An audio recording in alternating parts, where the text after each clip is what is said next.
Students, ये मेरा lecture number 18 है, some basic concepts of chemistry, class 10+1, chapter first.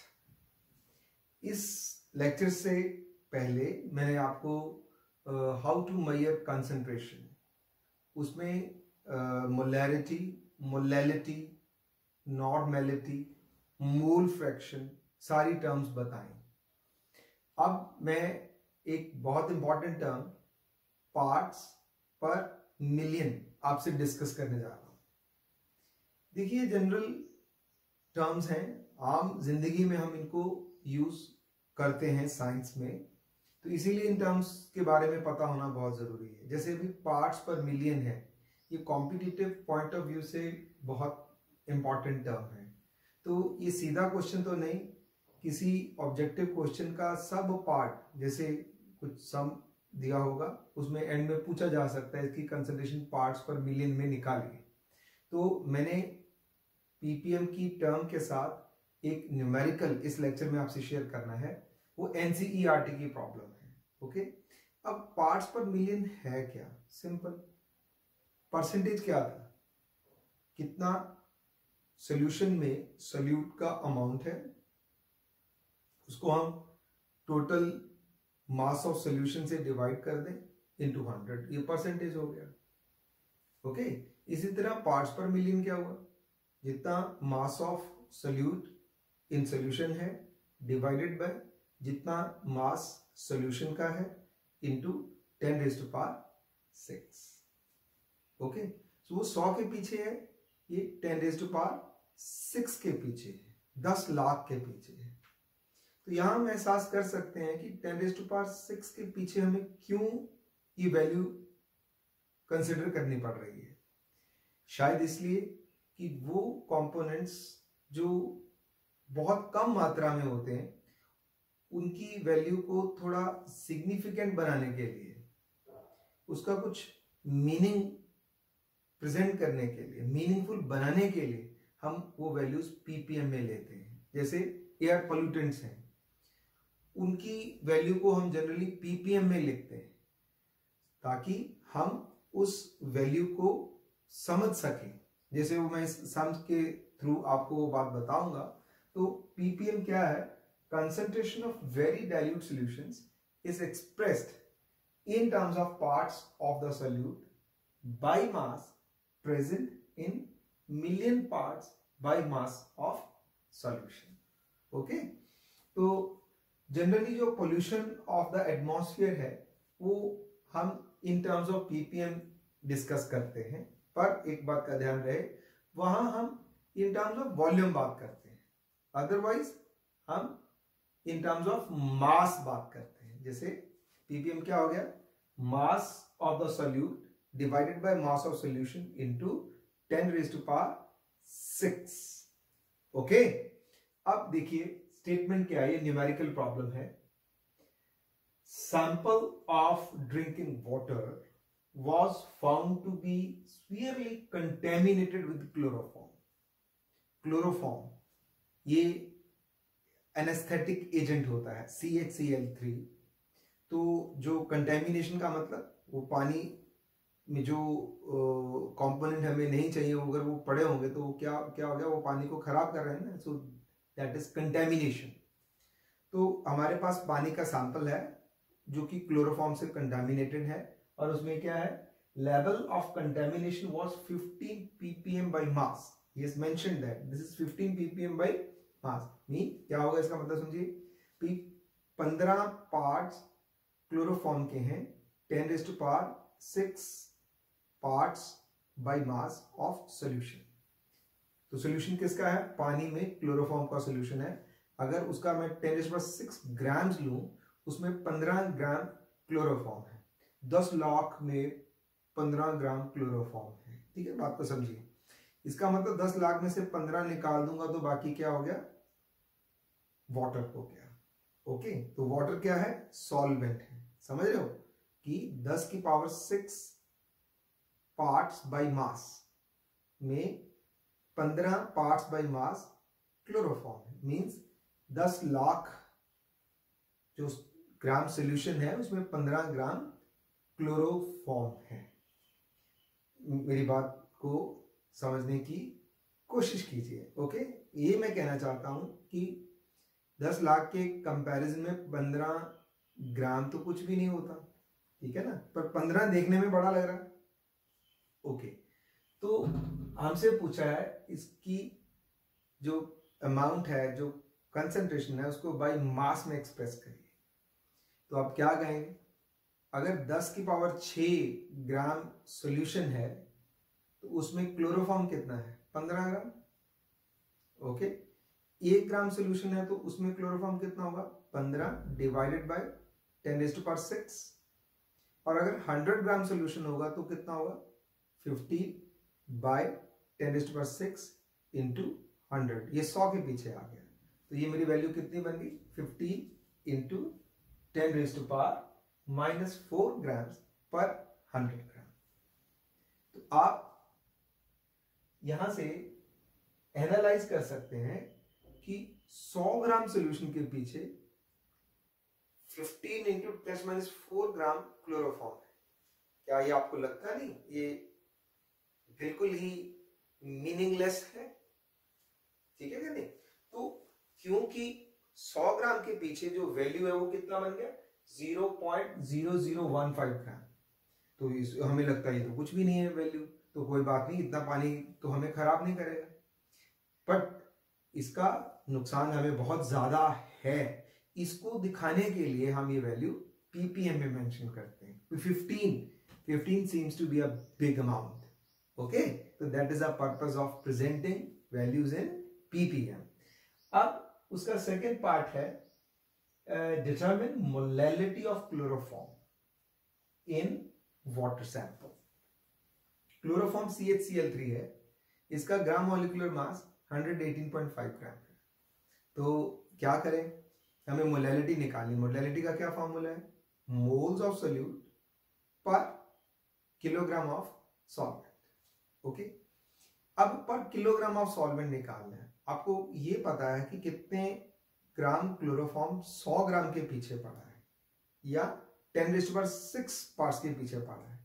तो मैंने पहले परसेंटेज में निकाला, ये आपका सोल्यूट हो गया, 100 ग्राम क्या हुआ, सॉल्यूशन। चलो सोल्यूट तो मुझे पता चल गया, 15 इंटू 10⁻4 डिवाइडेड बाय इसका ग्राम मॉलिक्यूलर मास 118.5 है, उसे डिवाइड कर दूं, ये मेरे पास मोल्स ऑफ सोल्यूट आ गया। ओके, क्लोरोफॉर्म आ गया। अब पर किलोग्राम ऑफ सॉल्वेंट चाहिए, तो मुझे चाहिए सॉल्वेंट। ये क्या है, सॉल्यूशन।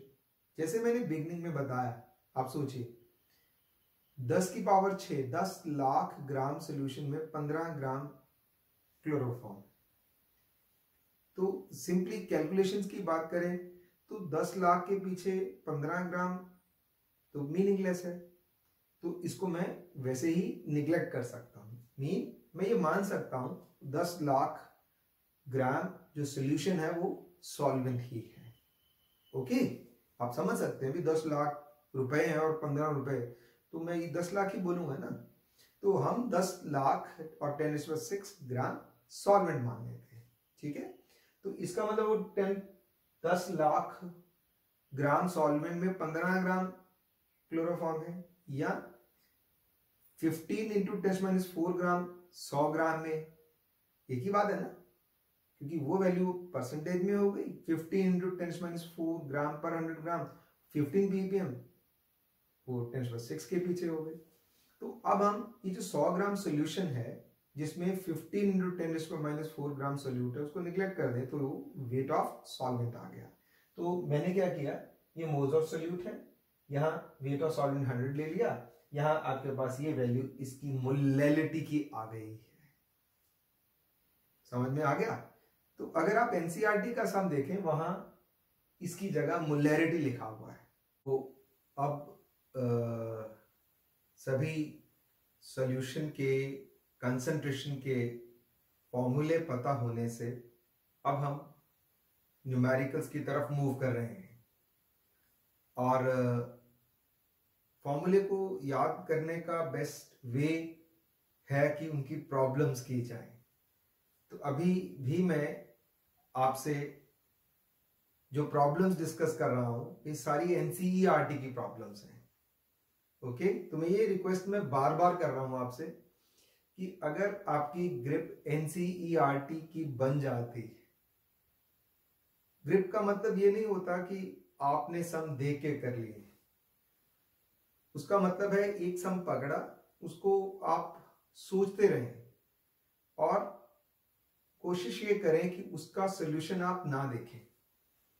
ओके, तो आपकी सब्जेक्ट में ग्रिप बहुत अच्छी बनेगी और किसी भी लेवल के कंपटीशन को आप क्लियर कर सकते हैं। तो मैं इस माध्यम से बेसिकली सभी बच्चों को यही बात कन्वे करने जा रहा हूं कि भाई ये टारगेट्स मुश्किल नहीं होते हैं, डिटर्मिनेशन की बात है और जो आपकी रेंज है उसी को आप ध्यान से करें तो ये मोर देन सफिशिएंट होता है।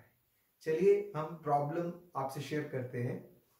मेरी स्टेटमेंट है calculate the mass of sodium acetate, ये CH3CONa है। ओके, ये लिखा हुआ है रिक्वायर्ड टू मेक 500 ml ऑफ 0.375 molar aqueous solution. Gram molecular mass of sodium acetate given है। ओके, इतनी जल्दी सम कैसे समझ में आ जाएगा, है ना? फर्स्ट टाइम सुन रहे हैं। कहता है calculate the mass of sodium acetate. किसके लिए चाहिए? आपने एक सॉल्यूशन बनाना है सोडियम एसीटेट का जिसकी मोलैरिटी दे रखी है। ओके, कितनी मोलैरिटी है? 0.375 molar. So molarity of solution is given और कितने ml बनाना है वो भी दिया 500 ml। तो उसके लिए कितना सोडियम एसीटेट हम डिसॉल्व करें, समझिए सब। भाई क्या करें, एक बीकर लेते हैं जिस पे नंबरिंग लगी हुई है। ओके, अब मैंने 500 ml सॉल्यूशन बनाना है। ओके, सॉल्यूशन 500 ml है, तो उसमें कितना सोडियम एसीटेट डालूं? ओके, तो मेरे पास 0.375 मोलर सोडियम एसीटेट सॉल्यूशन बन जाए। तो चलिए हम इसको कितने आराम से सीखते हैं। तो सबसे पहले मोलैरिटी की बात की। Do you know the formula of molarity? Molarity is moles per litre. कितने मोल सॉल्यूट के पर लीटर भूले, क्या करें? Molarity is equal to x means mass of solute divided by molecular mass, जो हमें गिवन है 82। Okay, x by 82 into 1000 by volume of solution 500 ml। तो molarity भी पता है, ये पता है, ये x नहीं पता है। मॉलिक्यूलर मास दिया हुआ है 1000 by 500 बिकॉज ये हाफ लीटर हो गया ना। ओके, तो x फाइंड आउट करिए। x का वैल्यू 15.38 ग्राम्स आ गया। ओके, अब क्योंकि मैंने बोला है, सम को सिंप्लीफाई करके दे दिया तो आपको समझ में आ गया। तो ठीक है, बिगनिंग में एक दो सम टीचर से सुनिए, मेरे से सुनिए। अगली बार से क्या करिए, सम सुनने के बाद पॉज कर दीजिए, रोक दीजिए। राइट, अब आप खुद दिमाग लगाना शुरू कीजिए, ऐसे धीरे धीरे धीरे धीरे स्टेप बाय स्टेप आगे बढ़िए। तो मैं आपको और क्लियर कर देता हूं। एक बीकर लीजिए, ओके, जिसमें मेयरिंग हो रखी है, मेयरिंग सिलेंडर ले लीजिए, उसमें आप 15.38 ग्राम सोडियम एसीटेट डाल दीजिए। ओके, अब उसमें वाटर ऐड करना शुरू कर दीजिए। कब तक? जब तक वो मार्क 500 ml तक नहीं आ जाता। देखिए कितना आराम से प्रैक्टिकल वे से आपको मैंने ये बात क्लियर की है। आप 15.38 ग्राम सोडियम एसिटेट कर लीजिए, बीकर में डाल दीजिए, पानी ऐड करना शुरू कर दें जब तक 500 ml का मार्क नहीं आ जाता। तो ये आपका 500 ml सॉल्यूशन बन गया, जिसकी मोलैरिटी क्या है, जो गिवन है सर में 0.375 मोलर। ओके, अब देखिए अगर मैं ये वैल्यू देखूं, ये 15.38 ग्राम्स है। +1 में तो नहीं, कंपटीशन में जनरली हमें ये बात आती है कि इसके सिग्निफिकेंट फिगर्स कितने हैं। तो मैं सम्स में आपसे सिग्निफिकेंट फिगर्स की बात करूंगा, राइट। तो देखिए इस वैल्यू में सिग्निफिकेंट फिगर का मतलब क्या है कि जितने डिजिट्स क्लियर हैं और जो लास्ट डिजिट है क्लियर वो अनसर्टेन डिजिट होता है, क्योंकि हम उसको एग्जैक्टली मेजर नहीं ना कर सकते। ये 8 के आगे भी तो कुछ वैल्यू होगी ना, तो this digit is uncertain. Okay, तो जितने सर्टेन डिजिट्स हैं 1 श्योर, 5 श्योर, डेसिमल पे 3 भी श्योर है, 8 अनसर्टेन है। ओके, तो जितने डिजिट्स आपके सर्टेन है प्लस अनसर्टेन डिजिट्स, ये हमारे टोटल सिग्निफिकेंट डिजिट्स होते हैं। ओके, तो इसमें हमारे पास 4 सिग्निफिकेंट फिगर्स हैं। अब आपको इज इट क्लियर, सामने ये पूछ लिया जाता है कि फर्स्ट डेसिमल प्लेस तक आंसर करना है, इसको राउंड ऑफ करना है। सिंपल, यहां तक हमने राउंड ऑफ करना है, यहां तक आंसर देना है। तो क्या करें, इसके आगे वाला डिजिट अगर 5 से ज्यादा है, वैसे भी नजर आ रहा है 0.38 है, ओके 0.38 है, तो अगर ये 5 से ज्यादा है तो हम क्या करते हैं, आंसर यहां तक करना है, तो इसको मैं क्या मानूंगा, 4 मानूंगा। So this is 15.4। Okay, very clear. अगर ये 5 से कम होता तो इसको मैंने फर्स्ट डेसिमल प्लेस तक 3 मानना था। ठीक है, तो सम्स के साथ ये बात मैं आपसे डिस्कस करूंगा। वैसे भी आप फिजिक्स में इसको बहुत अच्छी तरह से कवर करते हैं, यहां पे सम्स में आपको कवर कर दूंगा। तो अगर हम कंपटीशन में ये एक एस्पेक्ट है हमारा, अगर कंपटीशन में न्यूमेरिकल आता है, वो हमसे पूछ सकते हैं कि इसको फर्स्ट डिजिट डेसिमल प्लेस तक राउंड ऑफ करिए, ये इसके इतने सिग्निफिकेंट फिगर्स तक आंसर करिए, तो आपको इन बातों का ध्यान रखना होगा। आईआईटी एडवांस में हर सम के लिए ये एसेंशियल क्राइटेरिया होता है कि आपको सेकंड डेसिमल प्लेस तक आंसर करना है। Is that clear? इसीलिए हम कोशिश करेंगे कि हर सम के साथ इस बात को समझाएं। तो मैं उम्मीद करता हूं आपको ये बात बिल्कुल क्लियर हो गई होगी। ओके, अब इसी तरह अगला सम, पहले ये सम कर लेते हैं। What is the concentration of sugar, sugar sucrose को कहते हैं, table sugar. Okay, what is the concentration of sugar in mole litre inverse.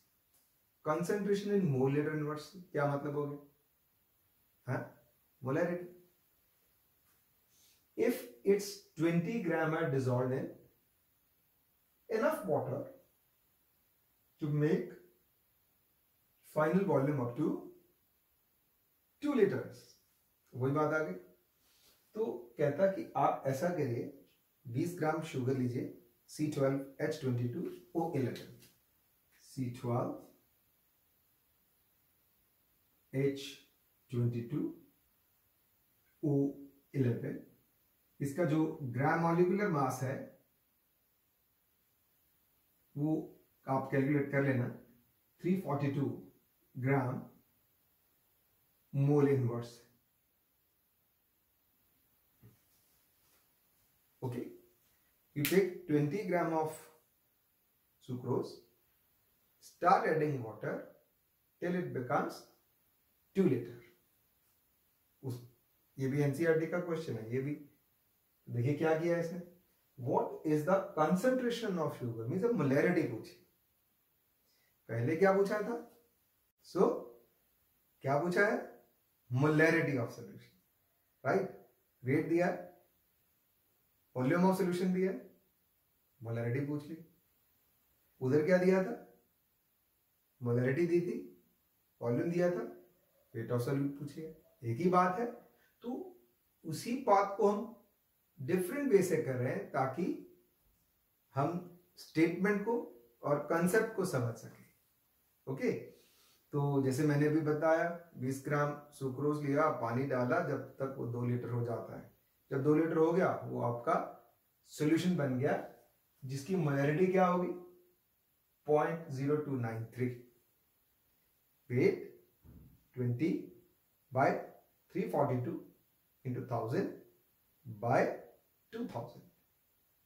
Okay, अब देखिए यहां पे कितने सिग्निफिकेंट फिगर है, ये मोलैरिटी आ गई।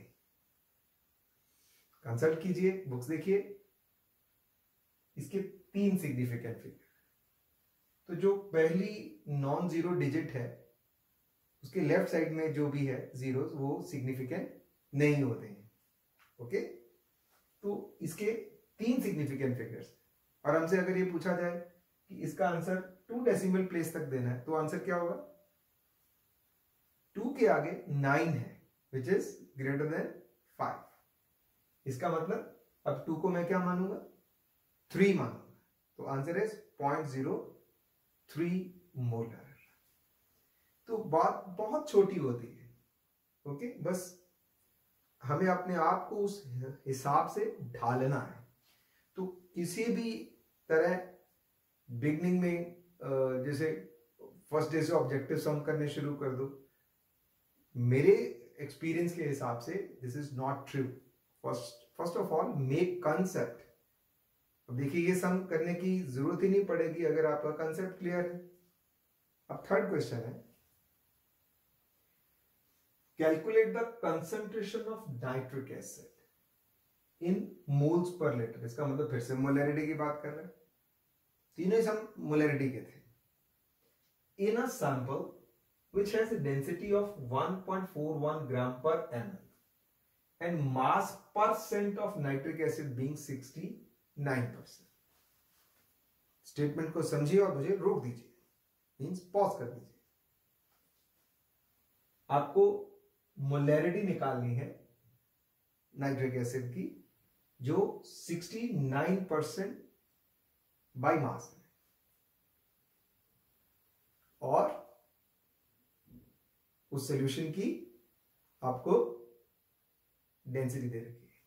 What is molarity, moles per litre, weight और mass of solute over gram molecular mass into 1000 by volume of solution.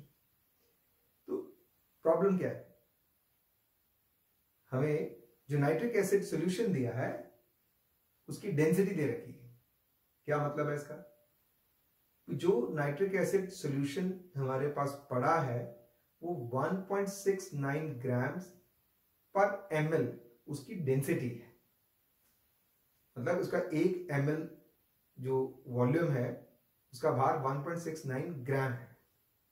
Okay, और वो 69% बाई मास है। ओके, अब बाई मास का क्या मतलब होता है, हमने सीखा था टर्म में, अप्लाई करिए। 69% बाई मास मींस अगर 100 ग्राम सॉल्यूशन है उसमें 69 ग्राम नाइट्रिक एसिड है, तो इसका मतलब मास ऑफ सॉल्यूट मिल गया कितना 69 gram, and mass of solution कितना हो गया 100 gram. So you have to consider 69 gram of nitric acid, ये सॉल्यूट है इन 100 ग्राम ऑफ सॉल्यूशन। मैंने कुछ नहीं किया, समय दिए, उसको मैंने ओपन किया। ओके, ये मुझे पता चल गया, ये HNO3 मॉलिक्यूलर मास 63 होता है, 1000 by volume। I need volume. Sum is very good. Take your time. Volume of solution चाहिए, पर मुझे क्या दिया हुआ है मास। तो डेंसिटी क्या होती है mass by volume of solution, ये डेंसिटी ऑफ सॉल्यूशन है।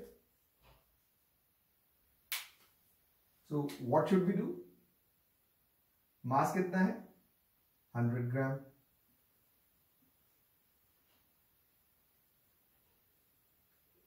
वॉल्यूम इज इक्वलिटी कितना हो जाएगा, डेंसिटी केवल है 1.41। Is it clear? डेंसिटी पता है, वॉल्यूम निकालना है, mass by density. Put this value here, fine. So volume की जगह हमने मास बाय डेंसिटी पुट कर दिया है। तो आपका नया फॉर्मूला बन गया कि अगर मास परसेंटेज दी है तो डेफिनेटली डेंसिटी के बिना काम नहीं चलेगा। तो molarity is equal to weight of solute over molecular weight into 1000 by mass of solution divided by density. ये देखिए, मास डिवाइडेड बाय डेंसिटी। तो आंसर इज 15.44 मोलर। कितने सिग्निफिकेंट फिगर्स? 4। और अगर आपको आंसर एक डेसिमल प्लेस पे देना है तो ये 4 5 से छोटा है, इसलिए आंसर इज 15.4 मोलर। सो आपको मैंने तीनों सम मोलैरिटी के करवाए। इसी तरह अगले लेक्चर में कुछ और सम्स एनसीईआरटी के मैं आपको करवाऊंगा।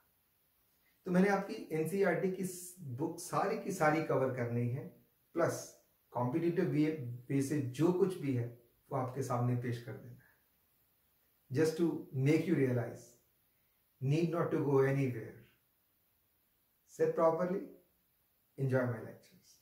प्लीज सब्सक्राइब करते रहिए और ज्यादा से ज्यादा व्यूज दीजिए, अच्छा लगता है। Thank you.